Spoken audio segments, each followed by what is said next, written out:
Weeping, wailing, and gnashing of teeth in Cork this week as residents of a large hotel are being kicked out to make way for asylum seekers coming into Ireland, coming in from all over the world.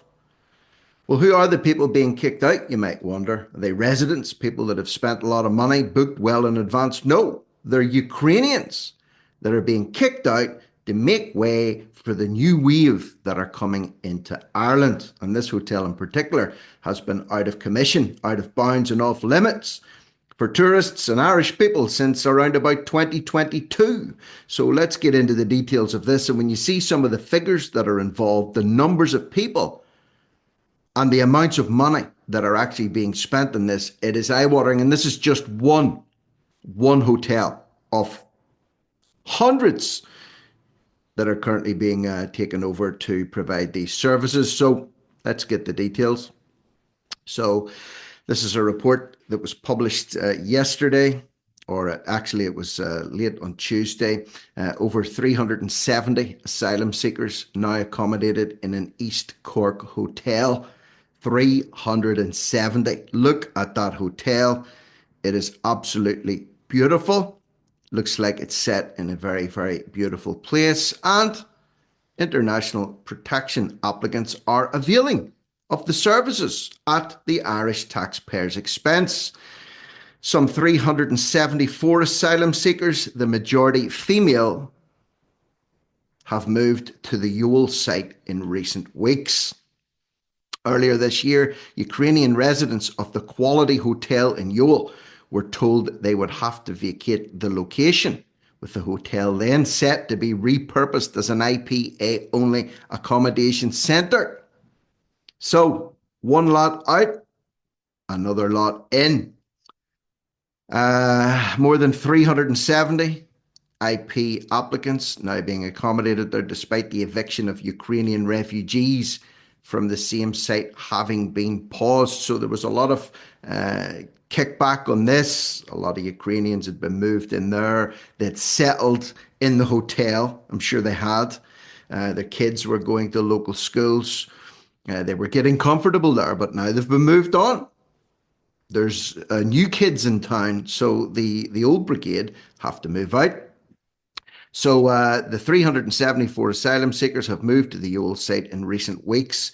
Close to 140 are children, while the international protection applicants are from multiple different countries. Check this out, including Nigeria, Bangladesh, Jordan, South Africa, Georgia, El Salvador, and Nicaragua. So they're coming from Central America, they're coming from the Far East, they're coming from the Middle East, they're coming from Africa, all the way to Ewell in County Cork.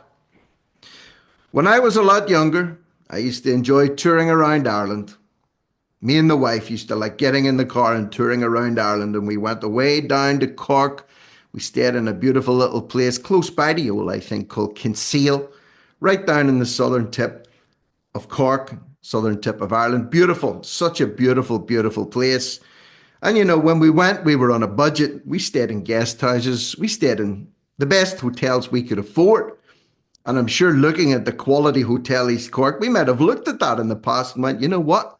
That's a bit beyond our budget. It's a beautiful place, but bit much for our little limited budget to stretch to. But not if I was coming from Nigeria these days, or Bangladesh, or El Salvador. Oh no, it's at the Irish taxpayers' expense.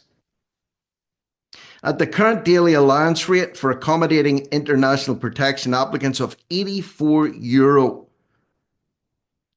per day, the new influx of residents equates to an additional income of €31,000 per day, or just under 220,000 per week for the owners of the centre.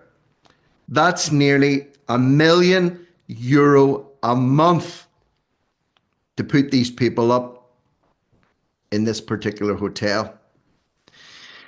There were roughly 450 Ukrainian beneficiaries of temporary protection living at the hotel, which has been closed for tourist bookings since early 2022, when the new tranche of asylum seekers arrived on the site. And listen, one thing you've got to bear in mind, when a hotel like this closes down, whoever owns the hotel is extremely well off. They're getting this guaranteed income stream from the government for a period of years fixed. They're not out in any way, shape, or form.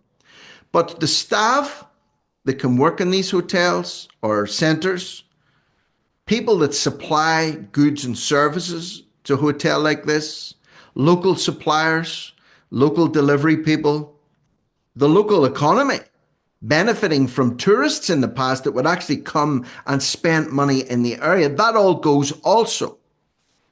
So it's a real blow for an area when a hotel like this gets taken over as an IPAS centre or asylum seeking centre, except for the owners of the hotel or guest house or B&B or whatever it is. One local source said the Ukrainians, when they arrived, first came in busloads of Ukrainians. The IPA applicants were different. They came in taxis, and their numbers are growing constantly. Again, taxis. I live about 3 miles from the local train station, and if I want to get a train somewhere, the best option for me is to walk. For me to get a taxi from my house to the train station 3 miles away is about 10 quid or €11. Okay? So coming from where in a taxi? Exactly. Where are they getting the money for these taxis?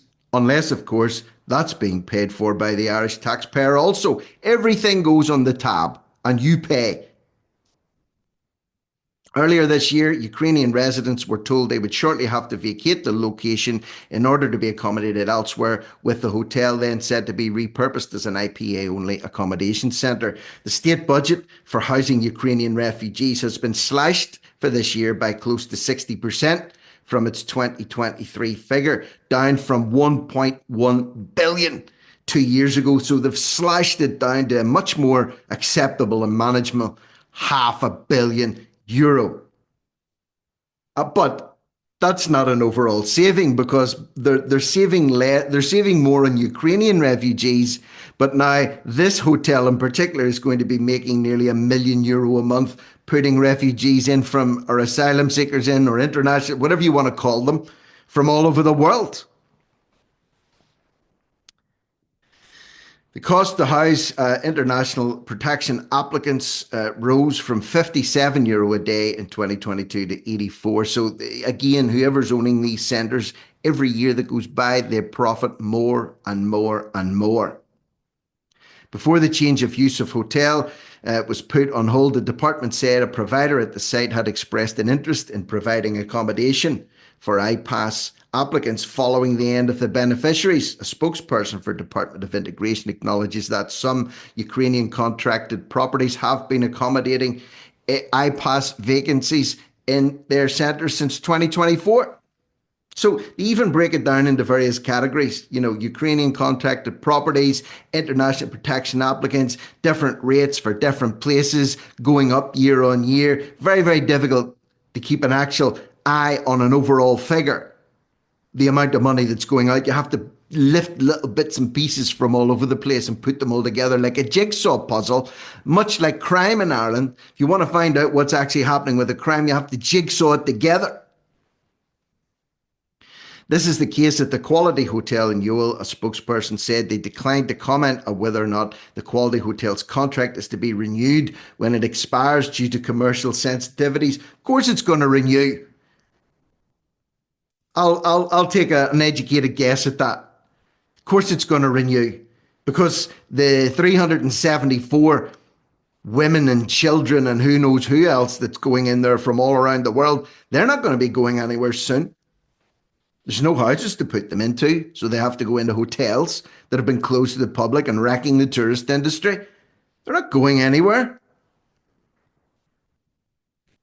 The removal of Ukrainians was put on hold late January by the department following an outcry, local outcry, on behalf of the 450 residents, including almost 150 children who would have to be displaced at short notice. They claim to be running from war and death. You know, I would have thought moving out of a taxpayer-funded hotel, quality hotel, having everything provided for them and free schooling and everything else. Yes, it sucks having disruption in your life. I wouldn't wish it on anybody. But if you're really running from war, persecution, and death, this should be nothing in compared to having to flee your homeland for fear of death or whatever was coming your way. I'm not taking away from it, I'm just saying. And they're not going to be left completely destitute. They'll be funded and moved somewhere else. And it's not good and it's not perfect, but that's the way it is.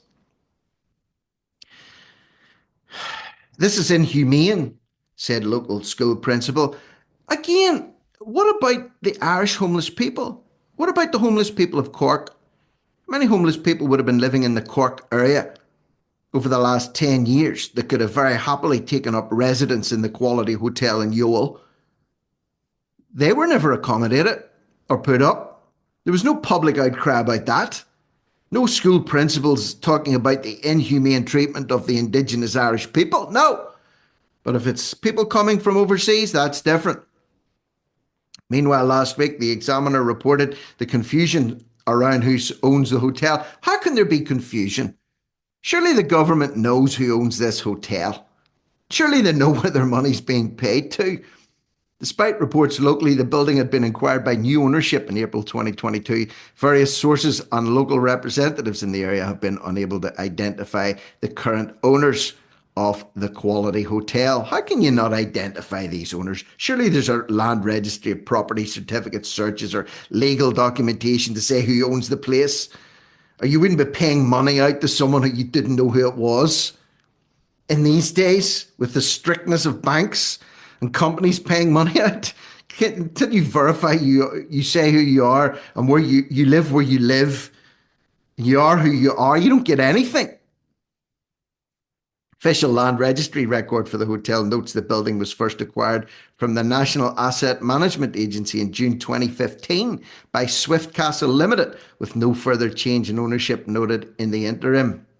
So, lucrative business being there. And I had a conversation once with the great John Waters not so long ago, and hopefully I'll be talking to him again next week.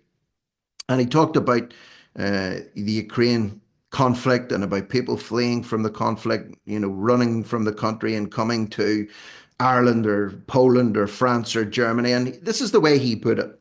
It was a great analogy. He said, it's like somebody from Cork leaving Ireland in the 1970s because of the troubles in the north, in Northern Ireland. That's how he likened it. He said, Ukraine's a huge country. So if you were being persecuted or chased in the eastern part, in the Donbass area where all the fighting was going on, Ukraine's a huge country. They just simply had to flee to the west. And if you want to go on holidays today in Ukraine, there's a lot of Airbnbs and beautiful hotels and resorts putting on package deals for tourists, despite the fact that they're at war. So, same with all these people coming from Nicaragua, El Salvador, Bangladesh, Nigeria, South Africa, Georgia, just to name but a few, to Youghal in County Cork. Why can't they go to their neighbouring countries? Why can't they go to a safe area in their own country? I don't know. I'm just asking the question. Seems odd that they would come all the way over to the Emerald Isle. So that's the state of play in Cork at the minute, and that's just one centre. So if you're enjoying this content, please like, leave a comment, subscribe to the channel, join the channel, support independent media. For now, I'm Rick Munn. No risk, no reward. Over and out.